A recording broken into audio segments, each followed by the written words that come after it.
Due to mature subject matter, viewer discretion is advised. Any and everybody that ain't your friend is your enemy. You got to eat. They do what it takes to get what they need. You gonna give it to me tonight? Yeah, I got to put y'all on. The prison has rules, and so do the inmates. An unwritten code of survival by any means. It's the jungle. You gotta live like it. You don't be a man on miles. This is where predators meet prey. Inside Lebanon prison.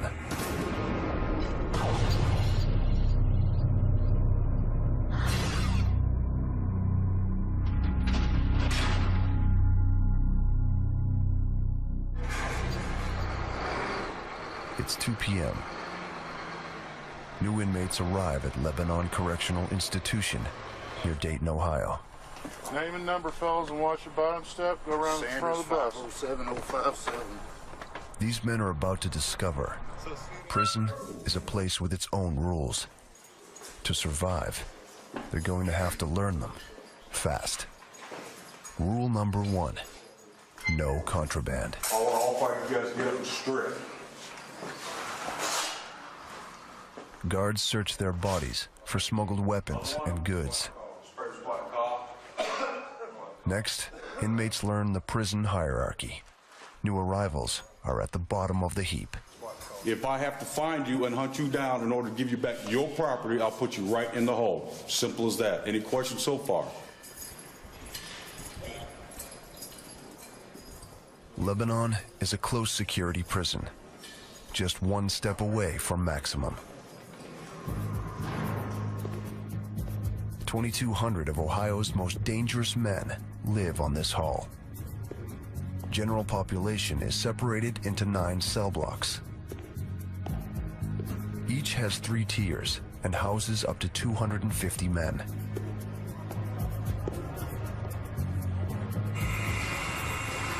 The majority of the prisoners here have been convicted of violent crimes.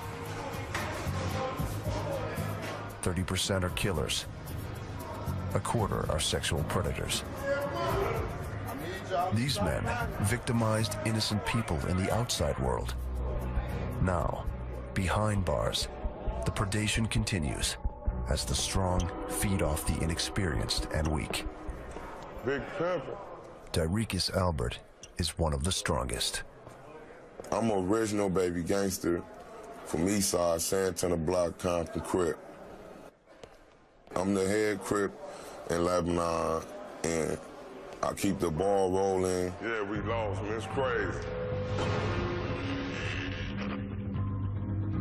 Raised in a gang, Albert earned his way to Lebanon by shooting a man who didn't pay for his drugs.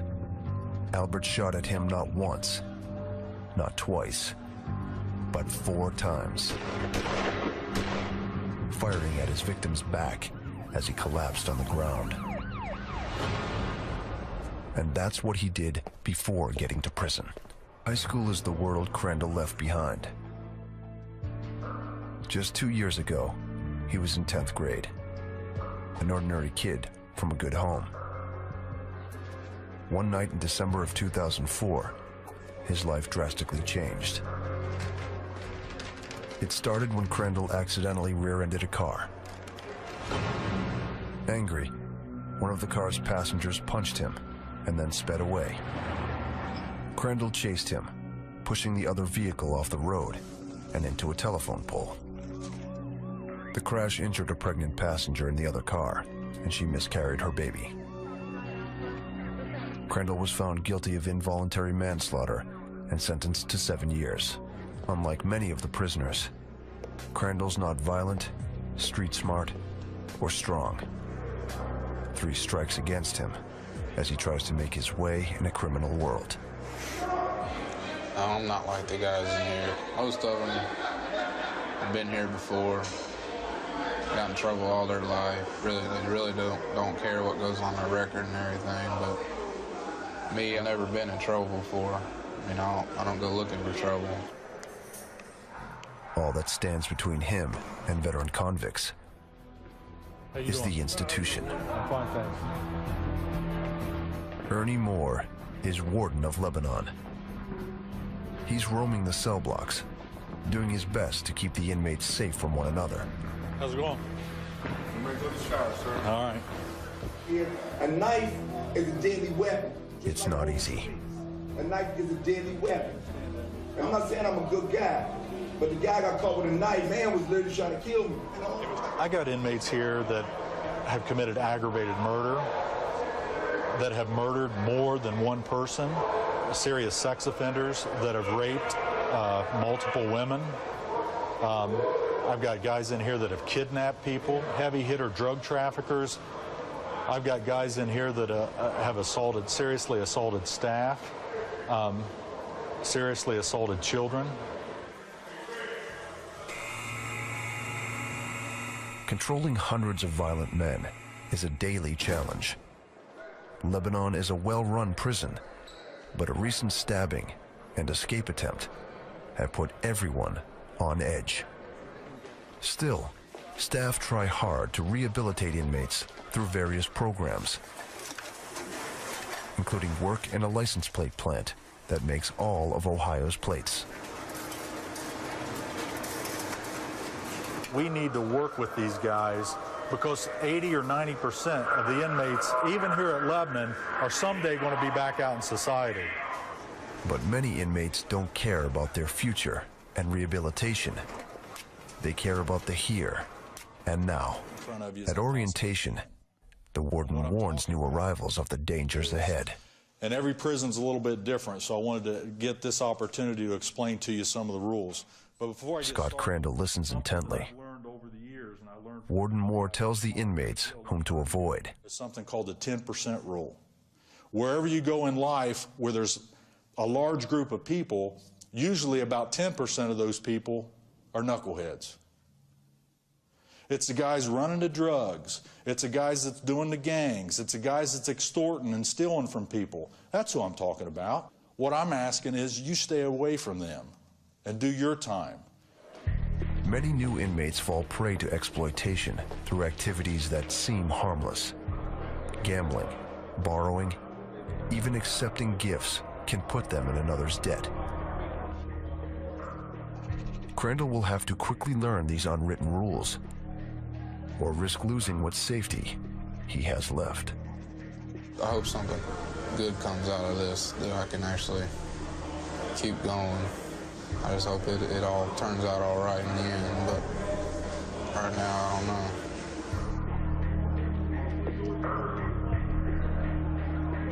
In addition to criminals who would shake him down for money, there are also sexual predators within these walls. Crandall doesn't know it, but even his own cellmate is a serial sex offender.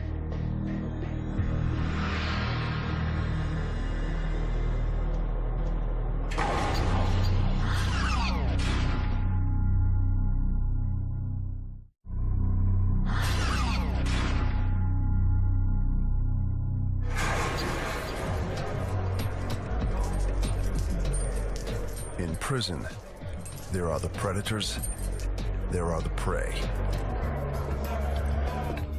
and there are the staff that try to keep them separate. But not all officers can stand up to the pressure. The convicts single them out for harassment and abuse. 23-year-old Justin Johnson will soon find out if he can cut it. Fresh from college with a degree in criminal science, he's about to be sworn in as one of Lebanon's newest officers. Johnson's considering a career with the FBI. He figures prison is a great place to study the criminal mind. I'm doing something good, you know. Society, really, they don't want these people around. That's why they're in prison. They've committed crimes. I keep them here. Officer Johnson, welcome aboard. Thank you.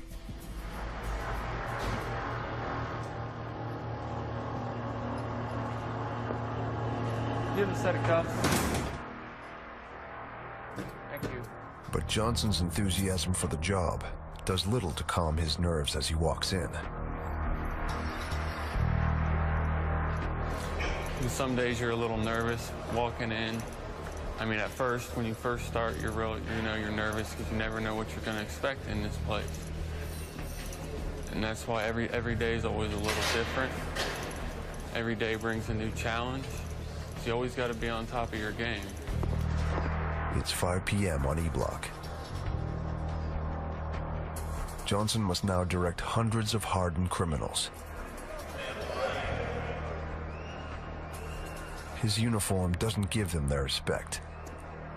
That's something he has to earn. You gonna take a shower? Where's your stuff? You ain't taking it. All right, get wet. Get wet. Almost immediately, the inmates start to test him. What do you want?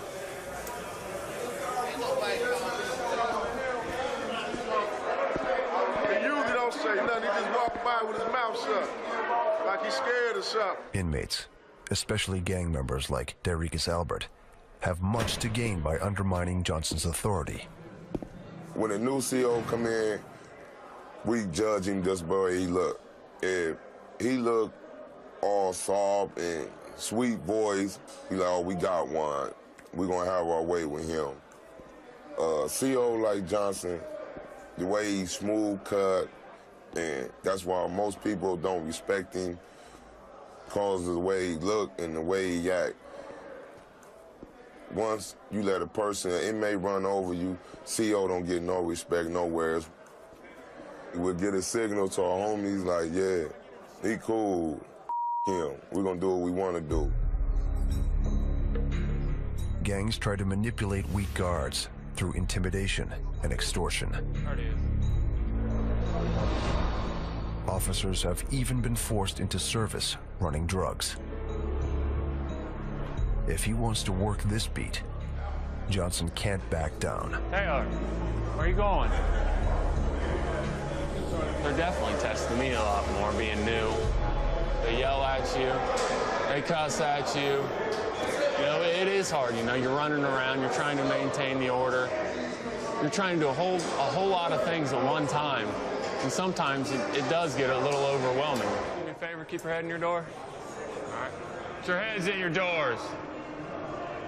More, get your head in your door. And the numbers are against him. E-Block has 220 prisoners and just 2 guards. The balance of power can quickly shift. Inmates have attacked 5 officers at Lebanon in the past year. And just a few weeks ago, an inmate battered a female officer on cell block duty at a nearby prison. What's up, everything? Johnson carries the same protective gear she did. This right here is my spider alarm, or my man down. This is if I get into trouble, if there's a fight, I need assistance. I can pull this cord right here, and it'll tell you where the officer is, and that notifies all the other corrections officers, so they come running for your assistance. It's a PR-24. It's 24 inches long, 24 ounces. Not a lot of prisons in Ohio carry these. This is what stands between me and an inmate if they come rushing at me.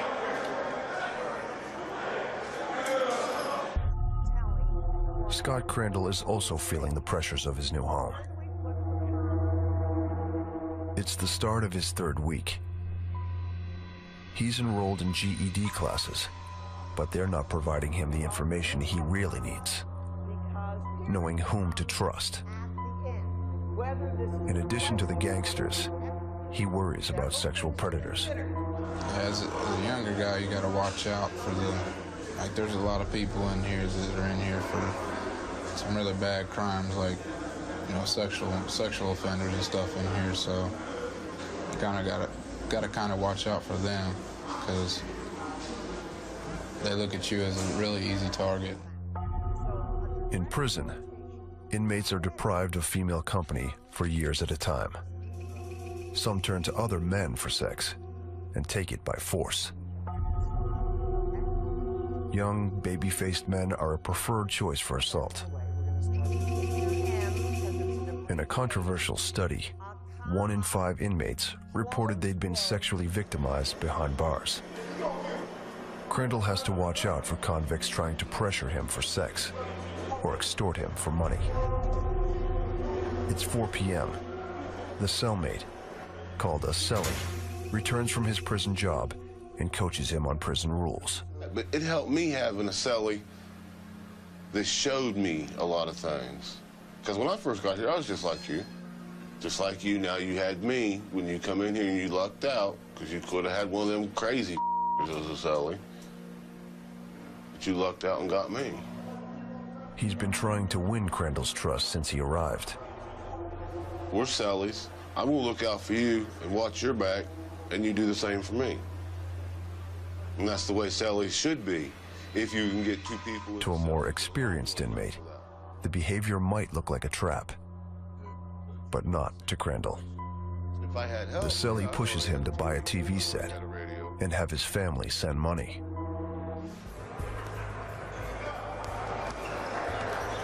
It's recreation period, a time convicts use for hustling. Sure. At many prisons, the yard is a hotbed of criminal activity. But during Ohio's cold winters, the gangs prefer the gym. This is one of the few places at Lebanon where all the rival groups converge. Everyone from the Crips to the Aryan Brotherhood crowds in this spot. Crip leader Dyricus Albert knows he has to stay alert. In the gym, we'll have to race and hurry up and get down here. Because we won't want one of our homies or two of our homies down here, and there's 10 and 15 of them, and they end up in trouble or getting killed. So we're all trying to make it down here so it'll be even. More than 20% of Lebanon's prisoners are in gangs, and they're all trying to make a profit from the same pool of inmates. When competitors cross paths, violence usually follows. Gangs try to keep weapons within reach, and the gym offers plenty of hiding places. Even though officers spot check for weapons, Albert says they get around it by using unlikely carriers. We had like white boys and stuff carry the knives out. So if a CO decided to pull me or any of my homies over, they'd pat us down, we wouldn't have nothing, and they'd let us carry on about our business.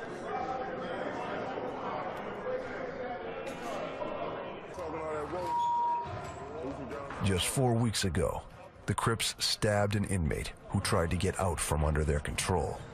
Paroled inmate Moore willingly gave his name and date of birth and advised this writer to watch her back. Now, Warden Moore and his staff are watching them closely. Recently, the staff scoured the prison for weapons. They discovered hidden materials to make knives. Attacks have been on the rise across Ohio, and the warden is anxious to keep his prison safe. Now, he has just learned from a national agency that Crips across the country are planning riots. There's no time to waste. He calls for a shakedown. Tomorrow, members of the state's special response team will descend on Lebanon and turn it inside out.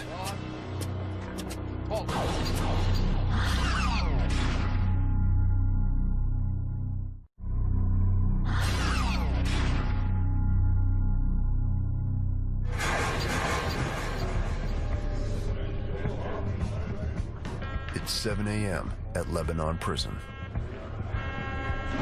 150 members of Ohio's Special Response Team, or SRT, flood through the front door.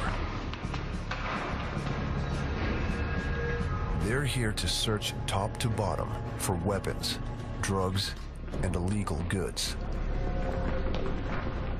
In Ohio, shakedowns only happen once every couple of years. It's a good thing. I mean, it's healthy for institutions to do this, to make sure that there's no weapons out there, to make sure your staff's safe. The operation is run by outside teams and kept secret even from prison staff, so that inmates have no advance warning. Looks like it's going to be even side. Coming out and marking them. Drop them over the range and we'll work our way down. Going in, watching.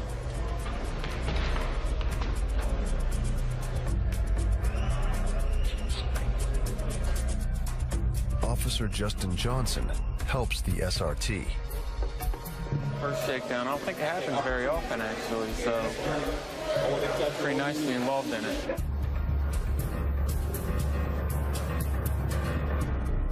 But Johnson struggles to assert his authority. Step back. Step back. Stand up. Get off your bunk, stand on the ground. We'll get him, we'll get him. Hey, step off the bunk now. Come on. Two-man teams search each cell. They strip the inmates naked. All right, gentlemen, I need to stand up one at a time. Take your clothes off. We'll do a routine strip search here. Hand me everything you want to come out of the cell wearing. The SRT dissect the cells, peering in bedposts, opening grates, and inspecting every item for hidden contraband. What are we looking for? Weapons, drugs. Let's put about gang paraphernalia. Major contraband. The shakedown gives the new guard a chance to learn from the pros. The big thing in here is you got to be confident. You got to come in here and you're in charge. Take your shirt off. Everything comes off before you come out. You learn how to, search the cell properly. Anything like that's helpful to me, being so new.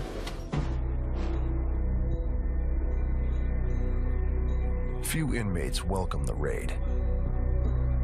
It's violating. You feel like an animal. You know what I mean? You feel like you ain't got no rights.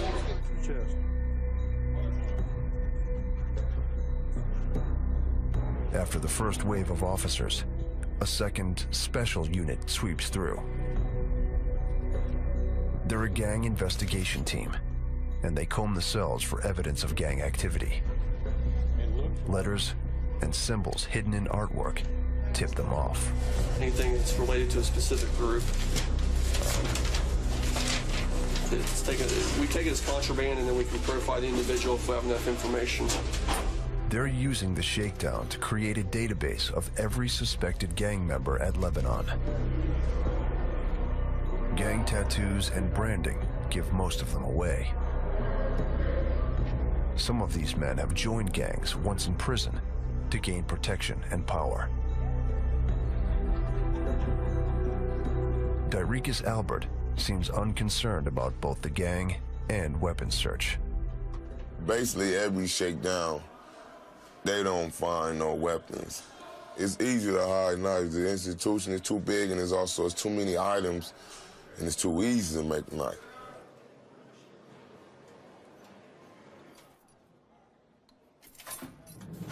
Scott Crandall and his cellmate are next to be searched.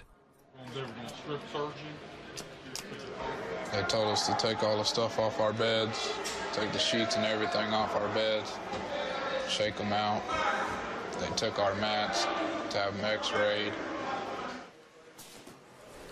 After 10 hours of exhaustive searching, the SRT have identified almost 100 new gang members and confiscated a small but sinister stash of contraband. From the menacing, Be used to wrap up tight, come up behind somebody, and make a real nice choke tool. To the ingenious, hollow highlighters that are used to hold blades. They got a nice handle that fits comfortably in the hand. They've tightened it up so that it doesn't slip and slide, fits snugly, and you have the makings of a very nice shank, something that could certainly kill somebody. But remarkably, no actual knives are found. Now, I'm not naive enough to believe that we got everything, but I think we got a real thorough search, and I think, and I'm very pleased with the outcome of that search. It was very important to get this stuff out of the prison. The biggest challenge for the prison isn't confiscating the weapons, it's stopping the criminal mind. And to stop it, first you have to understand it. Officer Johnson uses a conversation with Dyricus Albert to get a closer look at how the Crip leader thinks. What are you gonna do when you get out? Same thing. Same thing? I refuse to be a deadbeat dad. And I'd rather die trying to feed my son than not trying to feed him. Yeah. I've learned a whole lot. I mean, just talking with them, seems like their minds are totally different. They just think different than you and I. You know, why buy food when you can steal food? That's their thought. Crime is what they know. That's what they do. But Albert has his own reasons for talking to Johnson. If he can gain the officer's trust, he might have more leeway to run his criminal enterprise. You study him. You take a CO and get to talking to him. You see what he like. So it's basically about the money. So we're not gonna put a CO in front of our money. We gotta make money. The gangsters started this. They don't say that, and that's the main thing. Is gangsters make the world go round, and it's true. The governor, the president, they got something to do with all that. I don't know about that. And they did too. Johnson knows Albert probably has an agenda. But then, he hears something he doesn't expect from the leader of the Crips. The dude I killed, his mom supposed to come see me. And we supposed to talk about it and stuff. He reveals that a year ago, he agreed to participate in a program that allows victims to confront the criminals that hurt them. And I'm not doing this for my health. I'm doing this for you to give you closure, so you remember your son better, but you sitting here throwing. Albert's motivation is unclear, but meeting the mother of the man he killed will prove much harder than he thinks.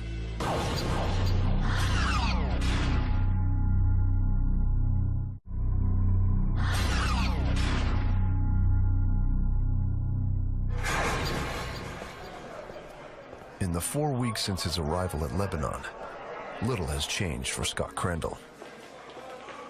He's yet to become one of them. They're making fun of you bad, Holmes. His cellmate is his one and only friend. Crandall's slow to reach out to others in prison. He's still focused on his old life. Under pressure from his cellie, he's agreed to buy a TV set, and his mother's been sending money. She's helped me through all this. She's trying her hardest to take care of everything for me. My mom's just the best person in the world on me. And there's nobody better, really.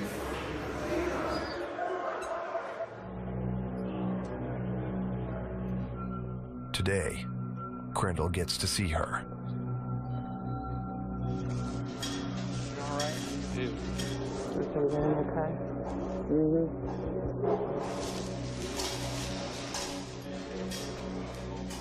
He's looking forward to news from home. He don't like me helping him with his homework. He wants you back home so you can help him with his homework. I like to hear what's going on, just the little things that people usually look over when they're on the outside. I like to hear that kind of stuff. It really doesn't matter what. It kind of hurts a lot more than I'm missing out on it. He keeps giving me kisses and he sticks to me everywhere I go.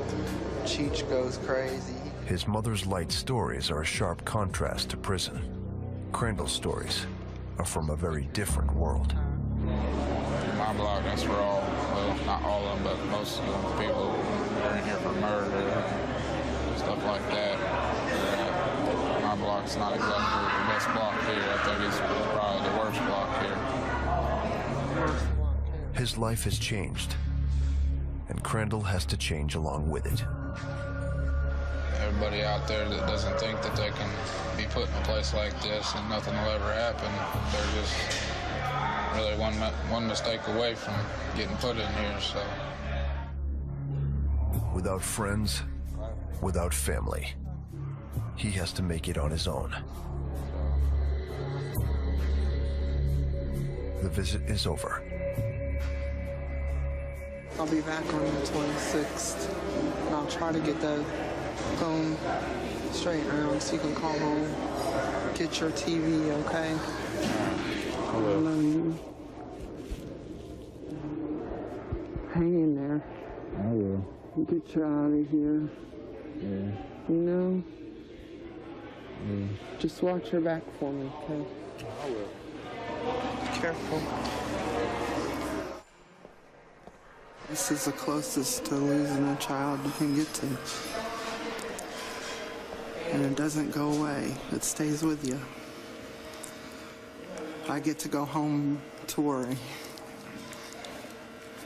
about what's going to happen here.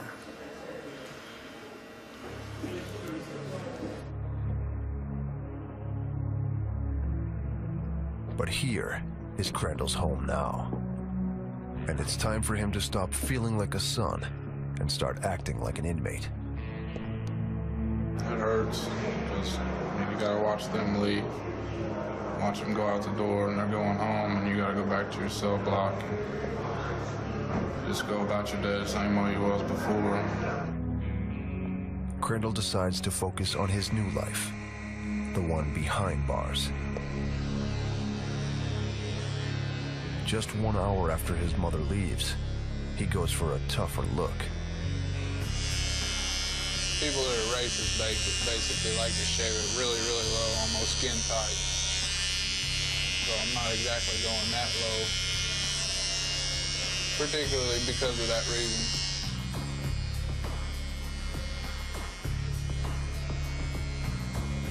On the outside, I was known as Scott. Now I'm inmate number 508080.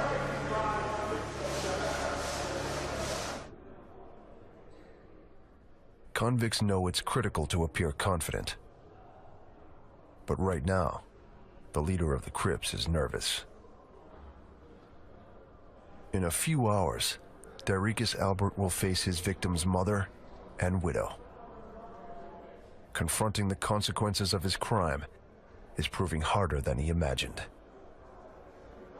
I feel it's going to be very emotional and uptight, but I just hope I'll be able to relax and answer the questions the way she want them, and I hope I give them what they came for. And I just told her... A counselor checks in on him. Be there, because man. You'll know what to say, and don't hold back. Yeah, that's the only question I truly don't want to answer is why. That's the one that's bothering me. That's what's beating my head up is when she say why, and that's something only you can give her the answers, and it's up to her what she does with those answers. Yeah, you're right. There's no turning back now. The gang leader's about to be in a situation that he can't control.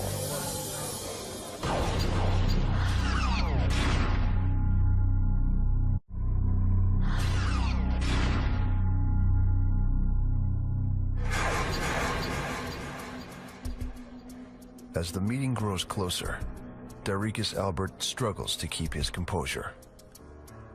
The day about basically closure and getting an understanding of the crime I committed.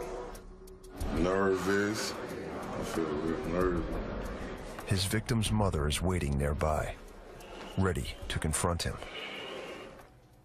I wanted him to know the depths of our pain, because it's a pain that a mother cannot really describe and can't put into words. You know, it's like part of her heart has been ripped from her body. My heart is still breaking inside.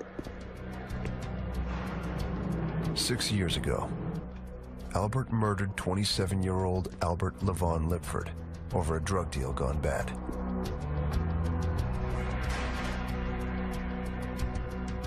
Now, he must account for his actions.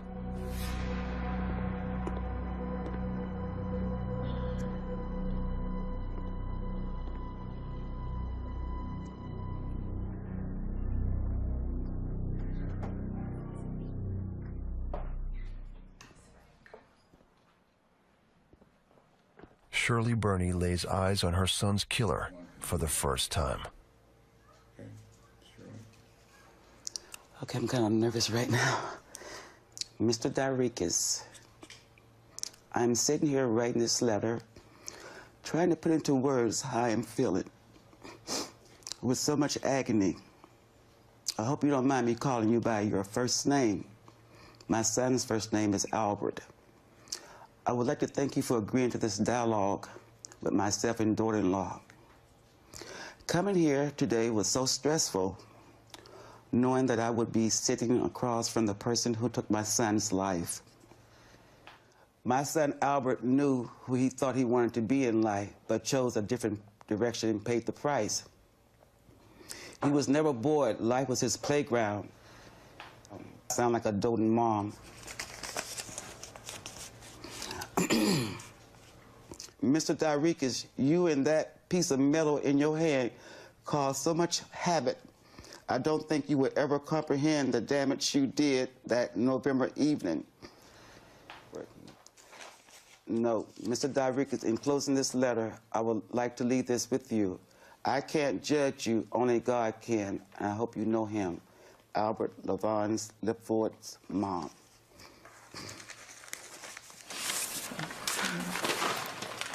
It's okay. The mother and widow console one another.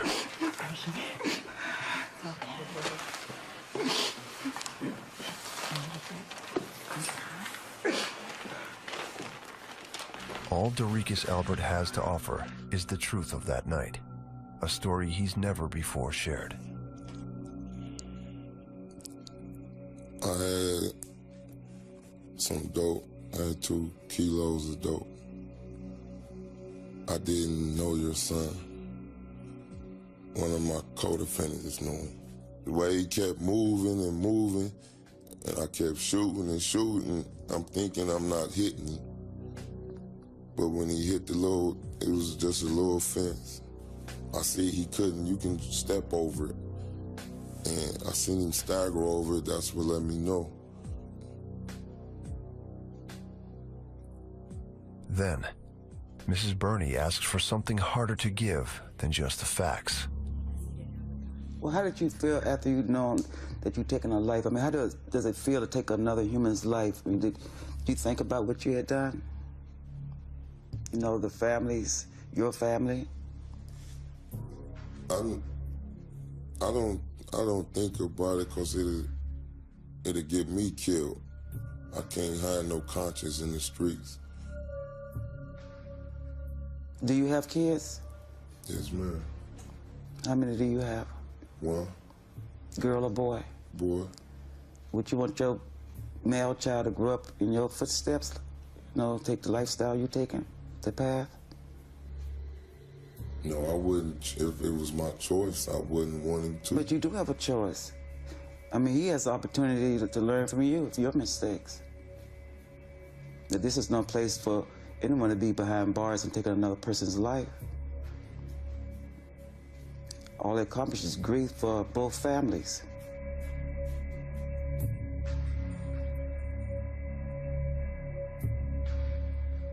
I know I can't ask you to forgive me, or I can't say I'm sorry. Excuse me, I want to cut you off right there.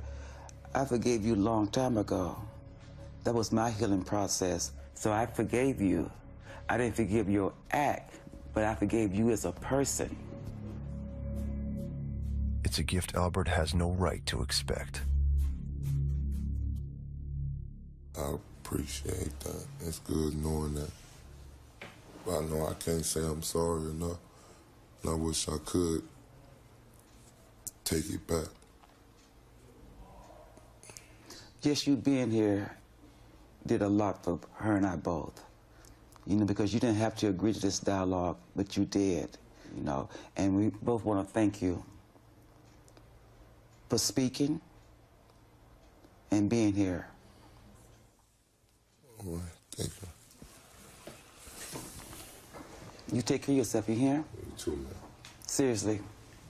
And try to raise that boy of yours. Thank you.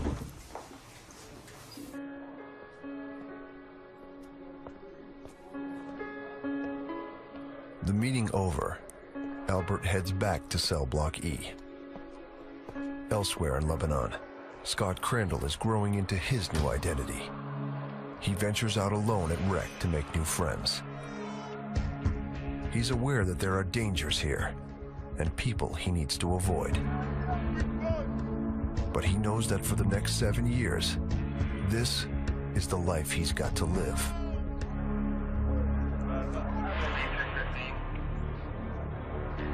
Cell search. Officer Justin Johnson has learned the ropes quickly. Back and slow, all right?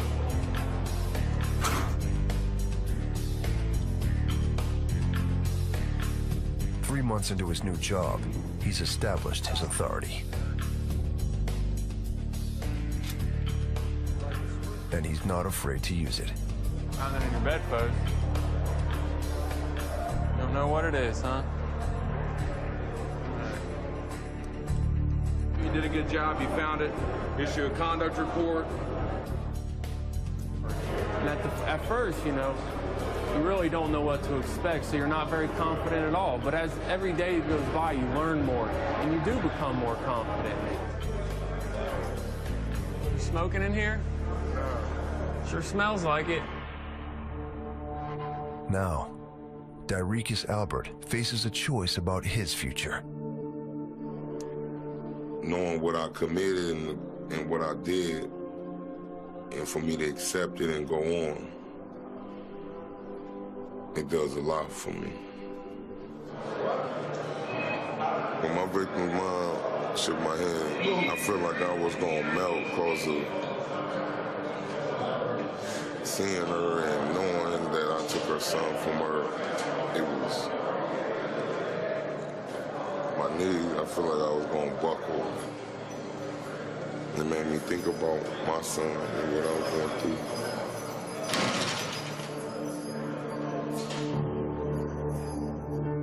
No one can say if Dyricus Albert will make a change, or if his new awareness will fade with time. But one thing is certain. For the foreseeable future, he'll continue to make his way here, in a world divided into predators and prey. They're among the most difficult inmates in prison today. Young men, 18 to 25. 4, bring your energy level down. Impulsive and immature, these men fight first and think about the consequences later. But in this young men's prison, 3 things will break them: boot camp, isolation, or other inmates. If I got to, I'll close the door and lock myself in a cell with you. Here, the strong survive, the weak perish, and only the toughest guys win. Welcome to the prison known as Gladiator Camp.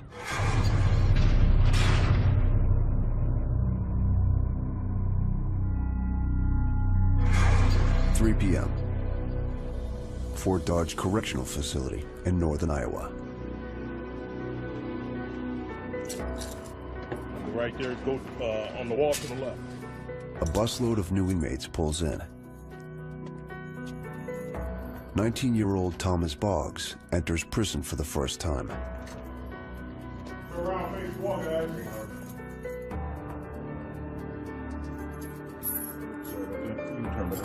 He faces a 15-year sentence for attacking a teenager with a knife. Now he's in a world where he's the one at risk.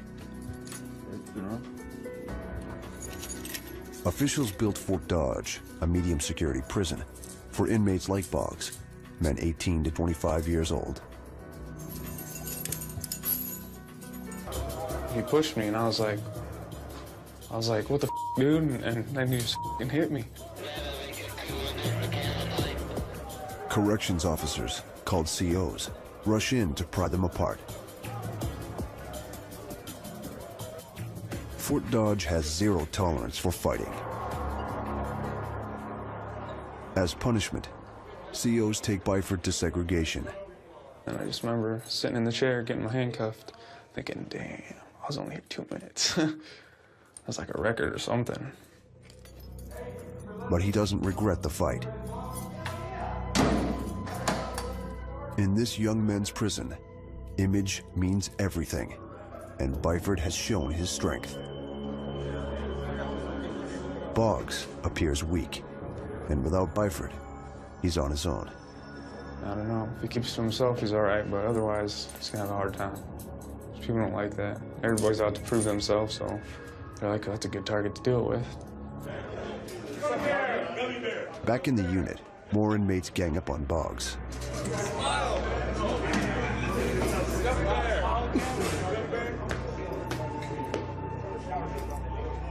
Seasoned inmates watch him, including 25-year-old Jerome Anderson. He was locked up 6 years ago for drug possession and is one of the unit's toughest veterans. Just hold on to it. In his cell, Boggs' situation goes from bad to worse. His new cellmate is Jerome Anderson. Yeah, that's honor unit. Nervously, Boggs attempts to fit in. He's read the prison rules and regulations. Well, orientation's between level 1 and 2, so you either move up to 2 or 1. Oh no, I just know what the schedule says. Where is the schedule? In one of these books? I don't know nothing. I don't even know what to tell you. But the one thing Boggs needs to know most isn't in the rule book. Anderson has a short temper and little patience for first-timers.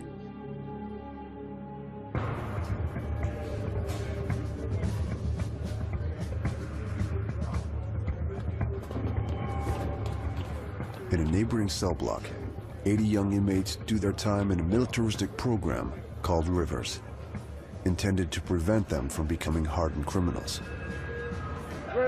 Exercise. 1, 2, 3, 1. Structured as a boot camp, Rivers aims to break young inmates' bad behavior. Ready, begin. Down. Down. They follow a strict daily schedule of grueling physical training, How many of you think spanking? intensive treatment classes, and manual labor. If an inmate graduates from the 5-month program, he's immediately released. If he fails, he serves his full sentence, sometimes up to 10 years. Quit hitting the table, please. But I got 80 guys I got to look after too, man. Mike Swanson helps run the Rivers unit. He and a team of 14 COs attempt to keep the inmates in line. You're probably one of the worst ones here right now. Seriously. Out of 80 guys, yes. It is tough because you want to help them, but it all depends if they want to get helped. Despite their crisp uniforms, these inmates rebel at every opportunity. Selfishness and self-centeredness is the biggest problem that we have with these guys. Trying to deal with it and trying to fix it at this age is tough because they continue the same behaviors. One inmate in particular has a history of being a troublemaker. 22-year-old Anthony Klein. When I saw Offender Klein come into the program, just his kind of cocky nature that he has, the way he carries himself, the way that he thinks he's all that, I kind of knew that there was going to be issues with him. Never thought I'd end up here. The day I came, I was like, man, I'm here. Klein, like many Rivers inmates, landed in prison because of drug addiction. I was doing marijuana, started doing meth, ecstasy, drinking, violating my probation there, got away with it. The drugs is, it's no excuse, but that's what really got me on the road to keep coming here, After he beat someone up, a judge sentenced him to a year in prison. But because of his youth, the judge also gave Klein a way out. The Rivers program. Klein, yep. Lloyd. If I complete the Rivers, I only got to do 4 months, 18 days, which is really, that's a good chance for me. The odds are against him. 2 of his brothers are also doing time. Their own father wasn't around for them. Klein vowed not to make the same mistake with his own son. My kid's 4 years old. He's the most important thing to me in my life. You know, I mean, I know I really messed up coming here, not being there for him. My dad wasn't there when I was young, but I learned my lesson from him. I know I got to be there for my kids. So when I get out, give me a job, stick there with my kids so he can have me, have a dad, have a mom, so he ain't got to wind up like me. But with 4 weeks to go, Klein is just 2 disciplinary reports away from being kicked out of the program.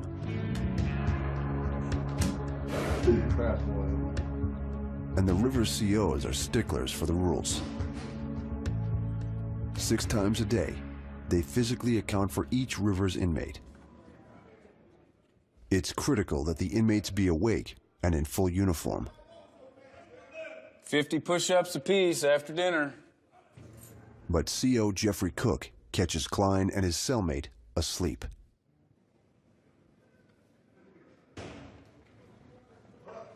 Did you wake us up? My job is not to wake you up. Huh? It's not my job to wake you up. Try getting 5 again, man. It's your job to be up.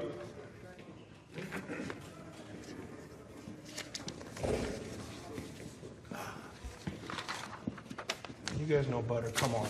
Why you guys? What happened? Fell asleep, man. Fell asleep. Act like it's a crime to fall asleep. I didn't say it was a crime, but it's against the rules, Mr. Klein, and you know better. Not against the rules. We sleep during count every day. The situation quickly escalates. It would be virtually impossible for you to sleep through every count. You call me a liar? No, I'm not going to. Well, I sleep through count every day. Mr. Klein, I need to warn you on that, okay? All right? Yep. Klein backs down. But if he messes up again, the COs will come down hard.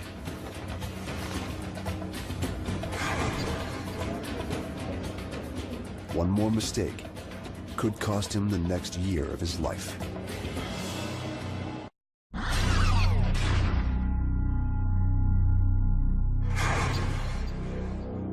At Fort Dodge Prison, the yard is the harshest proving ground. Inmates group together based on race and gang affiliations. The only way a new inmate can stay safe is within a group. But to earn acceptance, he must show physical strength.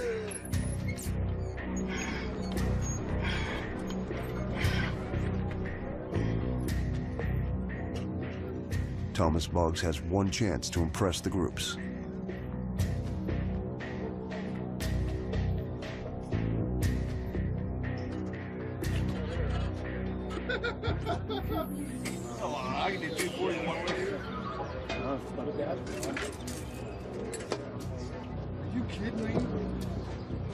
But all he does is draw unwanted attention. What do you weigh? You weigh about what? 2 kgs?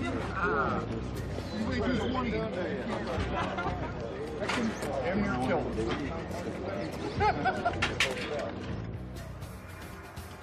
When other young inmates face heckling, they fight back. They're desperate to impress the groups and prove they're tough. But Boggs doesn't see the point. That is senseless. All fighting does in here is make your time worse, but it's not like I'm not going to defend myself, but if I'm given a choice, I'd rather not. 22-year-old Cameron Dodd understands the power of fighting. He worked his way up the prison hierarchy.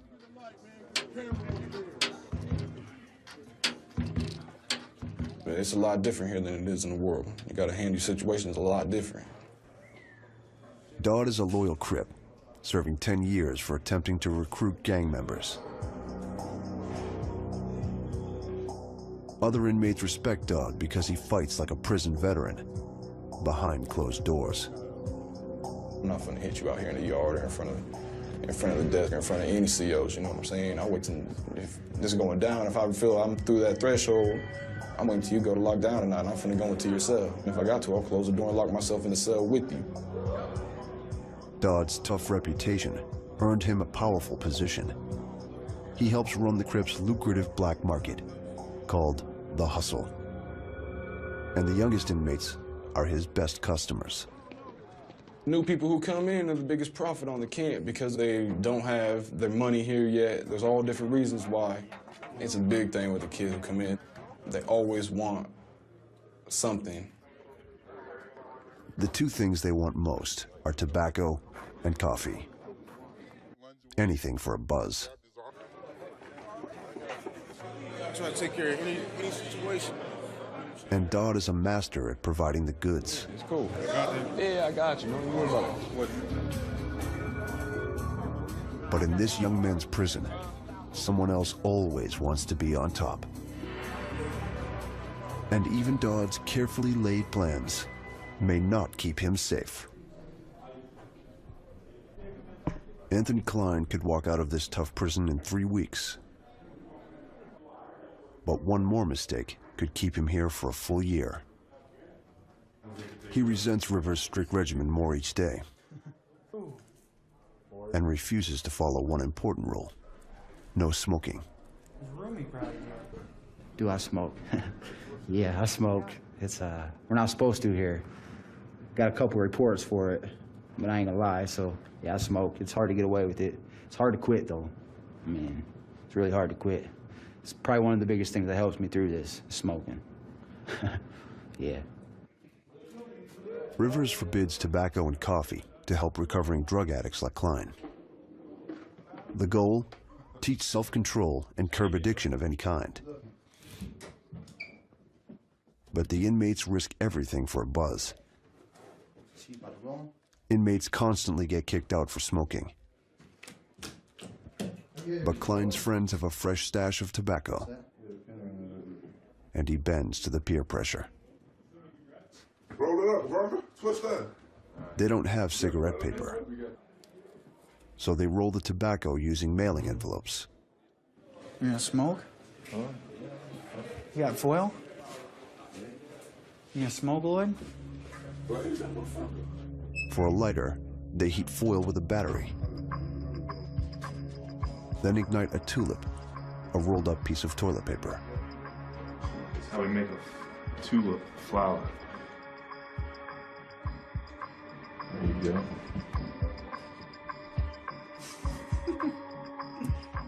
Where's he at? I don't know. Now y'all got me spooked. Security guy. They smoke into air vents to mask the smell.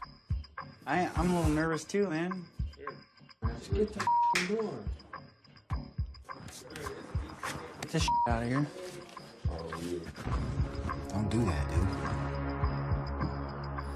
They rush through the cigarette.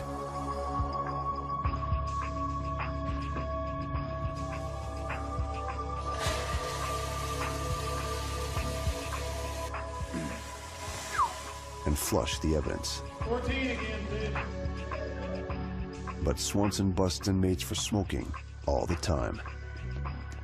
And his shift just started.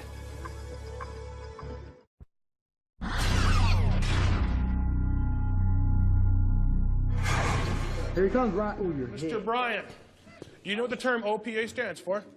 Excuse me, Mr. Bryant. Mr. Bryant? In Fort Dodge Prison, the average age in the Rivers unit is 21. No more. I don't want to see you outside. I'm having a hard enough time doing this without you jumping around on me. I told you before, bring your energy level down. You're getting wound up. The prison calls these men adults, but every day, the COs battle adolescent behavior. That's when you get in trouble. Please, step back in.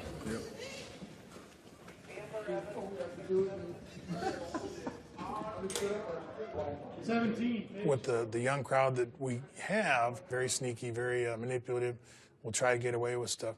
Personally, I hate guys getting over on me, man. I can't stand it. Does it happen? Absolutely. Swanson suspects someone was smoking. He and another CO narrow it down to 2 cells. That's about it for this one. This cell is clean. But in the next cell, the officer hits pay dirt. You can see from sweeping the floor in here, there's tobacco. He discovers tobacco and a battery. And there it is. You can see the burn marks from where he's been using this with little foil strips from some sort of wrapper to light his cigarette and whoever else's cigarette in here. The cell belongs to Anthony Klein. It's the last straw. Swanson will send him before the Rivers Review Board. Next week, they may kick him out of the program for good. But first, Klein must tell the people he loves most he's messed up again.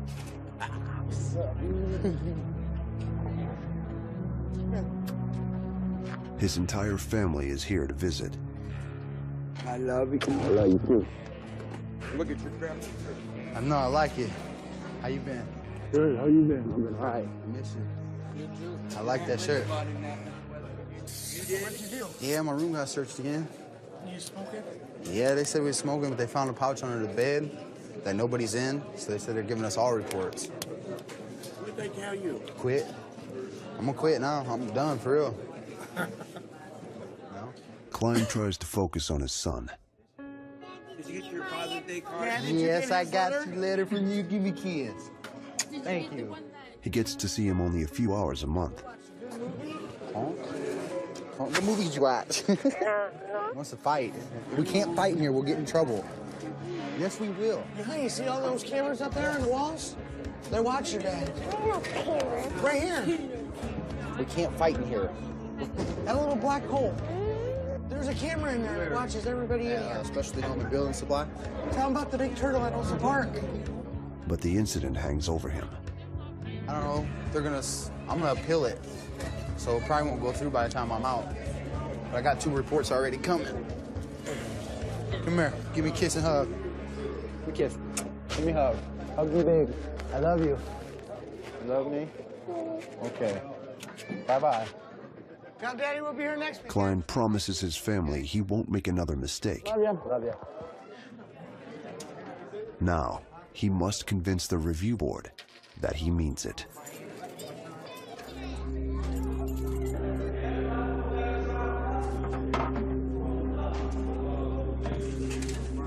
Not all inmates have the luxury of long family visits. This is segregation, what inmates call the hole. Here, 100 inmates live in isolation 22 hours a day. Is it Boggs? And Thomas Boggs just arrived. He asked to come here for protective custody. During a routine strip search, a CO discovered bruising on Boggs' arm and leg. When questioned, he came up with an unconvincing story about a game he was playing with other inmates. I was playing a martial arts game called Hit for Hit, and it's a self-control thing, and they don't have self-control. But you're not supposed to leave marks, but they did, and I didn't think anything of it until after it happened, and then I was like, ah, crap.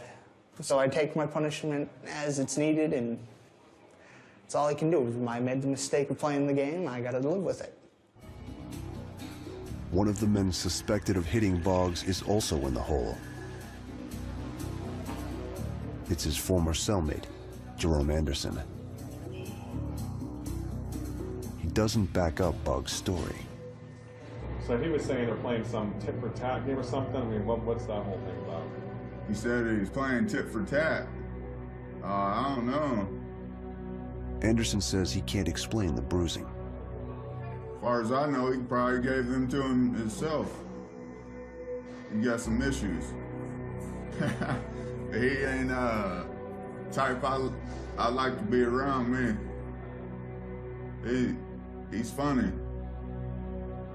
Boggs made his situation even worse by asking for protective custody, or PC. Once someone checks into PC, you know, what's their rep on the yard? He's a coward. He ain't no good. He's on his own. Boggs hoped segregation would keep him safe, but the hole is miserable. The few times Boggs leaves his cell, other inmates threaten him. Yeah, PC! Yeah, PC, I'm gonna get you, bro! I'm gonna get you! childish. The only time segregation inmates get to go outside is at night for 1 hour of recreation. They're locked in 19 by 3-foot cages. Boggs' old friend, Ben Byford, has been in the hole for 3 weeks, and Boggs is eager to talk to him. Yeah. Not much, Ben. Hey, is this the first time you came out? As they talk, Byford reveals the hole is pushing him over the edge. I don't know, man. I want commissary and I want to be able to look out my window and that's bothers me. Man, I'm way hyper. All this walking, I just keep getting faster and faster. Ben, did they increase your meds? No, they took my meds away, dude. Hey, they took me off Adderall and Trazodone and put me on Depakote, Seroquel, and something else. Dude, I've been sweating out of nowhere and hot or cold sweats and I've been dreaming some crazy ass. Now more than ever, Boggs wants out of the hole.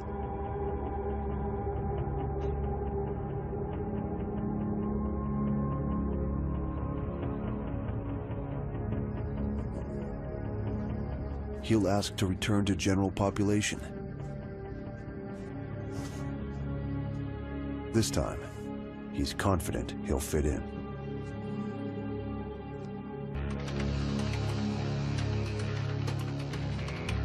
He'll be in the hole and out of the hustle for 2 months.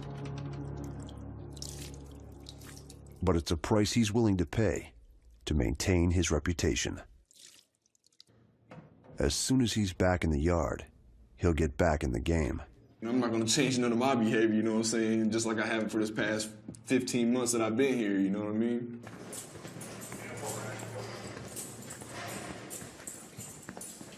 Boggs, time to see the review committee.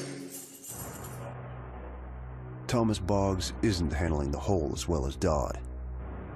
After 3 weeks, he says the isolation brings out his violent tendencies. The violence stems from a need to get back at the world, I guess. It's kind of like you corner an animal, it's going to get pissed off and it's going to start lashing out at everything.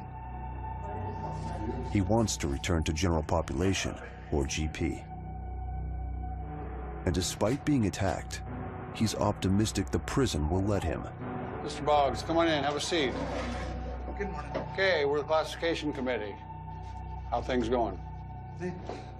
Could be better, could be worse. Trying to figure out what to do with you. What are your thoughts on going back out there to GP status? I don't think there'd be any problems as long as I'm not in the room with the same people. Really? Yeah. The committee is stunned at how out of touch he is with reality. So now you're not concerned about it being a problem if you go back? No. Well, what do you think the guys that were on the unit, if you were to go to their room, how they're gonna feel? I have no idea. So you're wanting to go back? Well, if there's a way I could do all of the GED and vocational and welding and get one of the boat job or the telemarketing job and be in PC, I'd like to do that, but... That's not gonna happen. That's not an option. Yeah.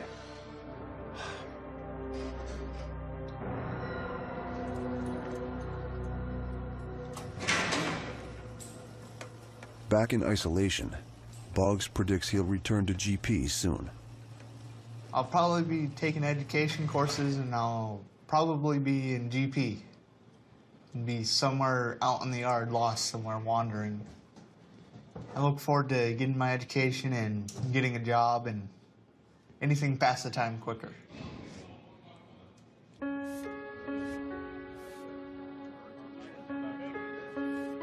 Anthony Klein wants to avoid GP. But if he breaks a single Rivers rule, that's exactly where he'll end up. Klein reports to work, to sand and repaint desks. A veteran inmate named Phineas Atwood shows him the ropes.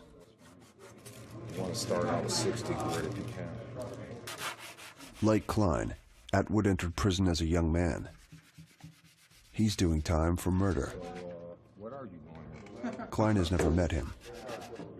Got a parole violation for not going to my class. I got an assault. Was on an assault charge. So they sent me here for violating the violators program. What about yourself? Life sentence. Life sentence? Seriously. Doing a life sentence and I've been locked up for 25 years. I got a kid that's probably older than me. Probably, huh? You know this is your last chance. Yeah. You better take advantage of it. Because if you don't, this is going to be your life. And I don't think you want it to be your life. No, I don't. Because I don't. But I have no choice. Thanks for the advice, man.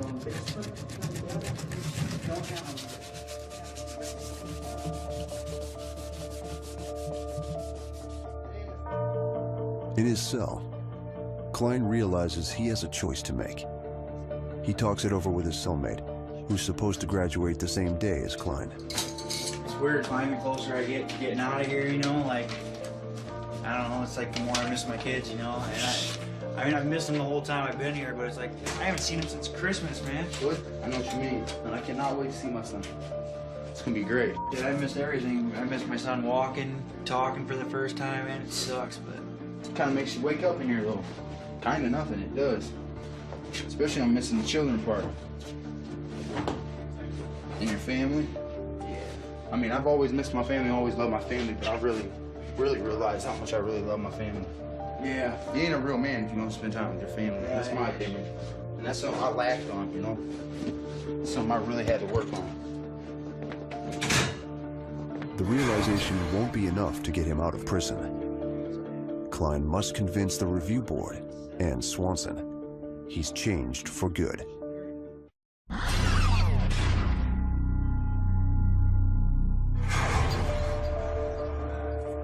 Thomas Boggs starts his 23rd night in the hole, a place he hates.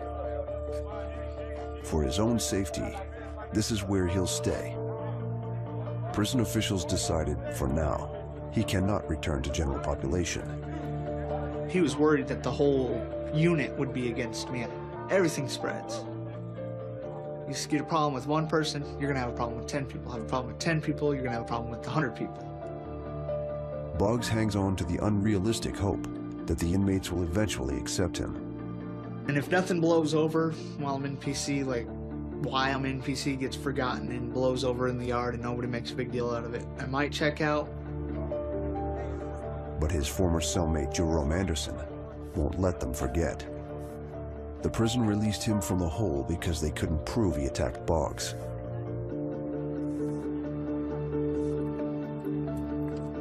COs move Boggs to long-term segregation, where he could spend the next decade of his life.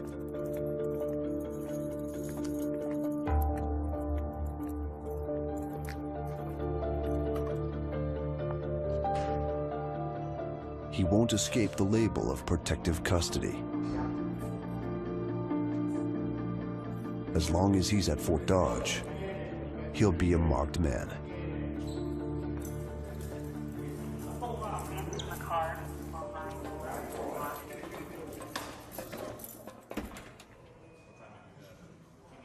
Anthony Klein could walk away from Fort Dodge in a matter of days, if the Rivers Review Board lets him.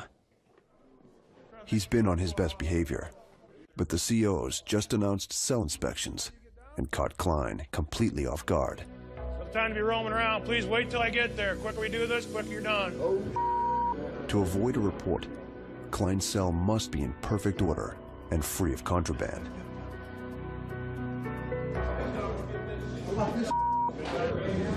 Oh, cover that. Cover that. Just cover it. I know he's around the corner. He's got to be. Here he comes, right. Ooh, you're hit.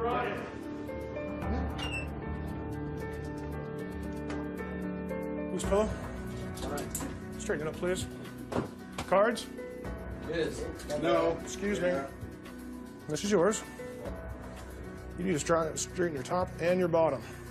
I have no idea what you got going on down there. Tell needs to come down. Bottom could use just a little bit more tightening. Bed's good? Klein has everything in order. Not bad, Mr. Klein, at all. Thank you very much. You might be careful, you're going over the limit on razors, though. I believe so. Thank you, gentlemen. Now Klein must convince the review board he deserves to graduate. How do you think you're doing? When I came here the first time, like I said, I was scared. I didn't want that extension of the program. So I mean, like I said, I quit everything. I put my feet on the chair, started going corrective thinking. I mean, so I can learn them again, all my errors again. How's it set with the people that you run around with here in the unit? I don't even let them bother me. It's not about them. I mean, the program's about me, so. The biggest breakthrough is with disciplinary reports.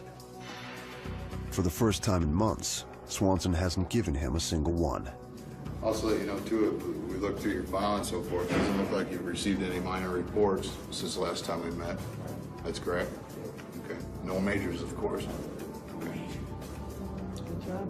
Okay, Mr. Klein. Keep it up. I will. We'll see you in a couple weeks. Unless you graduate before that. I hope so. All right. Thank you. But Klein doesn't see the board again. The next week, he graduates. Okay, I'd like to welcome you all to graduation today for Platoon 82.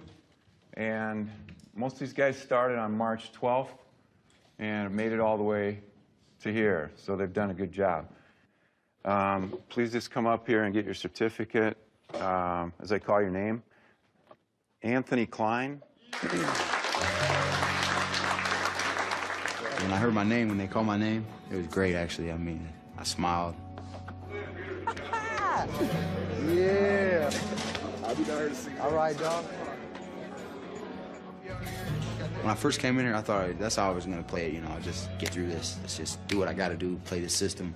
But that paper, like I said, when I got that paper, but I actually did something that I put my mind to, that I could do, that I learned something out of, you know, so yeah, it actually did mean something. Now he's free to go. I feel I got a good chance, especially if I stick to it, keep my head out of the drugs, get a job, you know, really think of my son. I'll be all right. I think the percentage would just get me by this time. His true test lies outside the prison walls. Is he a bad guy? No, he's not a bad guy, man. But he needs to learn a new way of living. Do I hope he makes it? Sure I do. Do I want him to make a change and be better in life? Absolutely. But that's on him, you know, that's not on me.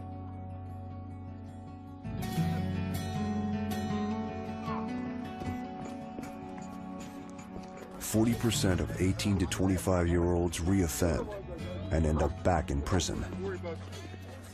In a cycle that can turn young men into hardened inmates. For those who do come back, the veterans and the hustlers, the hole and the hierarchy will be waiting for them. Due to mature subject matter, viewer discretion is advised. Any and everybody that ain't your friend is your enemy. You got to eat. They do what it takes to get what they need. You gonna give it to me tonight? I got the pizza on. The prison has rules, and so do the inmates. An unwritten code of survival by any means. It's the jungle. You gotta live like it. You don't be a man or a mouse. This is where predators meet prey. Inside Lebanon prison.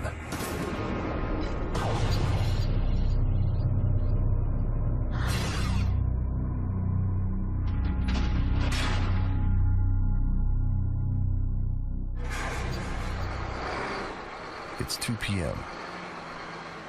New inmates arrive at Lebanon Correctional Institution near Dayton, Ohio. Name and number, fellas, and watch your bottom step. Go around the front of the bus. 507-057. These men are about to discover prison is a place with its own rules. To survive, they're going to have to learn them fast. Rule number 1, no contraband. All fight you guys get up and strip. Guards search their bodies for smuggled weapons and goods. Next, inmates learn the prison hierarchy. New arrivals are at the bottom of the heap.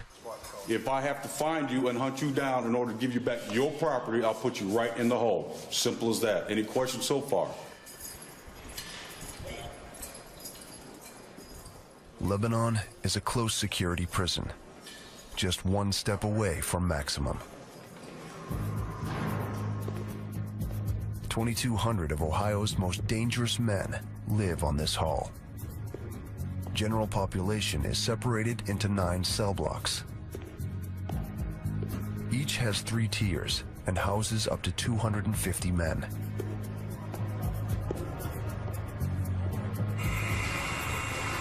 The majority of the prisoners here have been convicted of violent crimes. 30% are killers. A quarter are sexual predators. These men victimized innocent people in the outside world. Now, behind bars, the predation continues as the strong feed off the inexperienced and weak. Big Pepper. Tyrekus Albert is one of the strongest. I'm an original baby gangster from Eastside, Santana Block, Compton, Crip. I'm the head Crip in Lebanon, and I keep the ball rolling. Yeah, we lost him. It's crazy. Raised in a gang, Albert earned his way to Lebanon by shooting a man who didn't pay for his drugs. Albert shot at him not once, not twice, but 4 times, firing at his victim's back as he collapsed on the ground. And that's what he did before getting to prison. High school is the world Crandall left behind. Just 2 years ago, he was in 10th grade, an ordinary kid from a good home. One night in December of 2004, his life drastically changed. It started when Crandall accidentally rear-ended a car. Angry, one of the car's passengers punched him and then sped away. Crandall chased him, pushing the other vehicle off the road and into a telephone pole. The crash injured a pregnant passenger in the other car, and she miscarried her baby. Crandall was found guilty of involuntary manslaughter and sentenced to 7 years. Unlike many of the prisoners, Crandall's not violent, street smart, or strong. 3 strikes against him as he tries to make his way in a criminal world. No, I'm not like the guys in here. Most of them have been here before, got in trouble all their life. They really don't care what goes on their record and everything. But me, I've never been in trouble before. I mean, I don't go looking for trouble. All that stands between him and veteran convicts is the institution. I'm fine, thanks. Ernie Moore is warden of Lebanon. He's roaming the cell blocks, doing his best to keep the inmates safe from one another. How's it going? You may go to the shower, sir. All right. A knife is a deadly weapon. It's not easy. A knife is a deadly weapon. And I'm not saying I'm a good guy, but the guy got caught with a knife, man was literally trying to kill me. I got inmates here that have committed aggravated murder, that have murdered more than one person, serious sex offenders that have raped multiple women. I've got guys in here that have kidnapped people, heavy hitter drug traffickers. I've got guys in here that have seriously assaulted staff, seriously assaulted children. Controlling hundreds of violent men is a daily challenge. Lebanon is a well-run prison, but a recent stabbing and escape attempt have put everyone on edge. Still, staff try hard to rehabilitate inmates through various programs, including work in a license plate plant that makes all of Ohio's plates. We need to work with these guys because 80 or 90% of the inmates, even here at Lebanon, are someday going to be back out in society. But many inmates don't care about their future and rehabilitation. They care about the here and now. At orientation, the warden warns new arrivals of the dangers ahead. And every prison's a little bit different, so I wanted to get this opportunity to explain to you some of the rules. But before I get Scott Crandall listens intently. Warden Moore tells the inmates whom to avoid. It's something called the 10% rule. Wherever you go in life where there's a large group of people, usually about 10% of those people are knuckleheads. It's the guys running the drugs. It's the guys that's doing the gangs. It's the guys that's extorting and stealing from people. That's who I'm talking about. What I'm asking is you stay away from them and do your time. Many new inmates fall prey to exploitation through activities that seem harmless. Gambling, borrowing, even accepting gifts can put them in another's debt. Crandall will have to quickly learn these unwritten rules, or risk losing what safety he has left. I hope something good comes out of this, that I can actually